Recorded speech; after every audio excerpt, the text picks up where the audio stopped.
Hello welcome to शिल्पीज tasty पंच। आज के আমরা চিলি পনির বানাতে চলেছি। তো দেখুন কি কি লাগে আমি বলে দিচ্ছি। পনিরটা তো লাগছে, একটু আমি লম্বা লম্বা কেটেছি।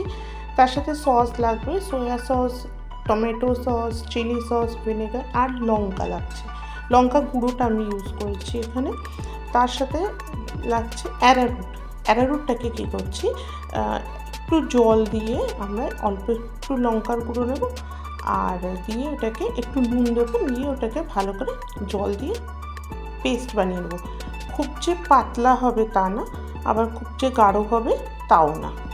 এই স্টেজে আমরা ভালো করে এটাকে, নুনটা আমি এক্ষুনি দিচ্ছি না, পরে দেব।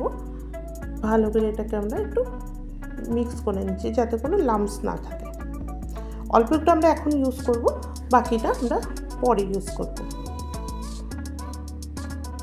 এটা ভাত, রুটি, রাইস, বেসিক্যালি ভাত নয়, বাট ঠিক আছে, ফ্রাইড রাইস দিয়ে খাওয়া যাবে, রুটি দিয়ে খাওয়া যাবে। এবার নাও নুন দিচ্ছি আমি একটুখানি।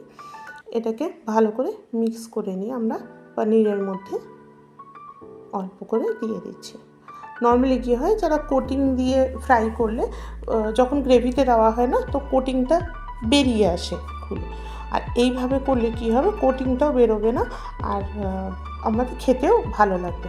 এবার যতক্ষণ আমার পনিরটা সেট হচ্ছে ততক্ষণে পেঁয়াজের যে পেটালসগুলো হয়, বাইরের পেটালসগুলো আমরা রেখে দিয়েছি, গ্রেভিতে দেবো। আর ভেতরেগুলো নিয়ে নিয়েছি। আর নিচ্ছি আদা কুচি আর কিছু রসুন।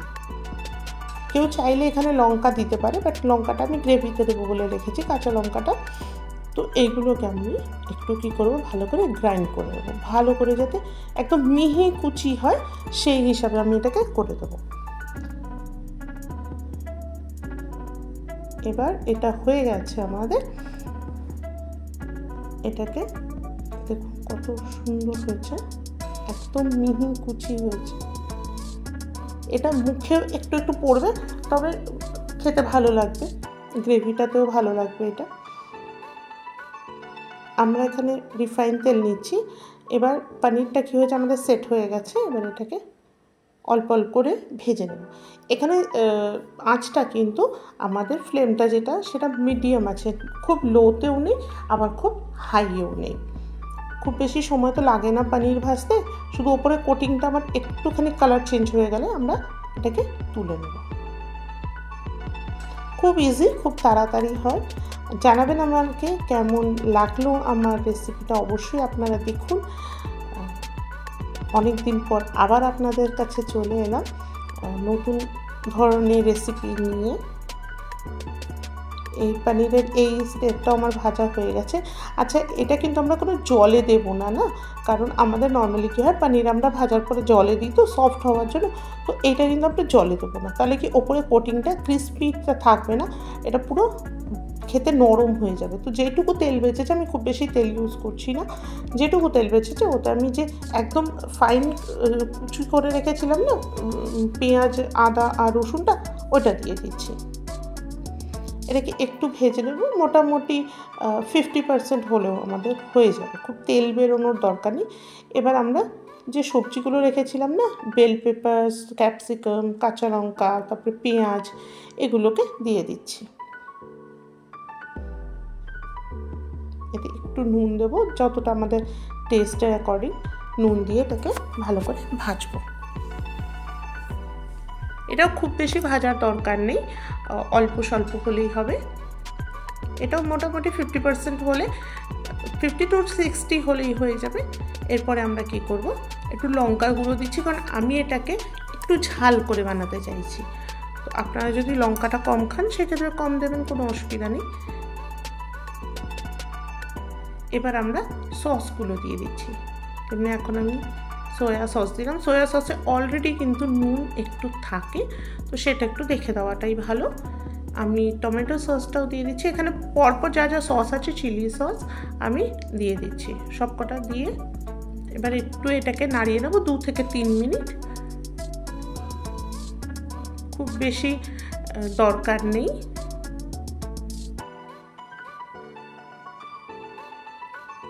এবার আমার কাছে ভিনেগার আছে, আমি ভিনেগারটা দিচ্ছি। যদি কারো কাছে ভিনেগার না থাকে না, সেই ক্ষেত্রে লেবুর রসও ইউজ করা যায়, একদম এক্স্যাক্ট টেস্ট আসবে, কোনো টেস্টে কোনো চেঞ্জ হবে না। তো আমার কাছে ভিনেগারটা ছিল, আমি ভিনেগারটাই দিলাম ওর জন্য।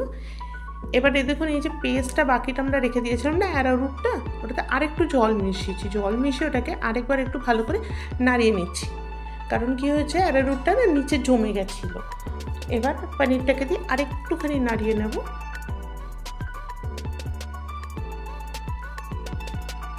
আমার রেসিপি যদি ভালো লাগে অবশ্যই লাইক করবেন, শেয়ার করবেন, আর একটা সাবস্ক্রাইব করে যাবেন, নোটিফিকেশনটা অল করে দেবেন। এবার এই অ্যারারুটের ঘোলটা আমরা দিয়ে দিচ্ছি। যদি কেউ এটাকে স্টার্টার হিসাবে সার্ভ করতে চায় সেক্ষেত্রে না এটাকে এইভাবেই সার্ভ করা যাবে, আলাদা করে জল দেওয়ার দরকার নেই। তো আমি যেহেতু গ্রেভি করব, তো গ্রেভিটার জন্য আমি এতে একটু জল দিচ্ছি। এবার আমরা আঁচটাকে একটুখানি বাড়িয়ে দেবো যাতে এটা তাড়াতাড়ি ফুট এসে যাবে, একটা ফুট এসে গেলেই এটা আমাদের রেডি হয়ে যাবে। তো আমার রেসিপিটা কেমন লাগলো অবশ্যই বলবেন। আমার কিন্তু এখানে চিলি পনির একদম রেডি, এটা এবার সার্ভ করব। যে আমার চিলি পনির রেডি হয়ে গেছে। থ্যাংক ইউ সো মাচ আমার ভিডিওটা এতক্ষণ দেখার জন্য।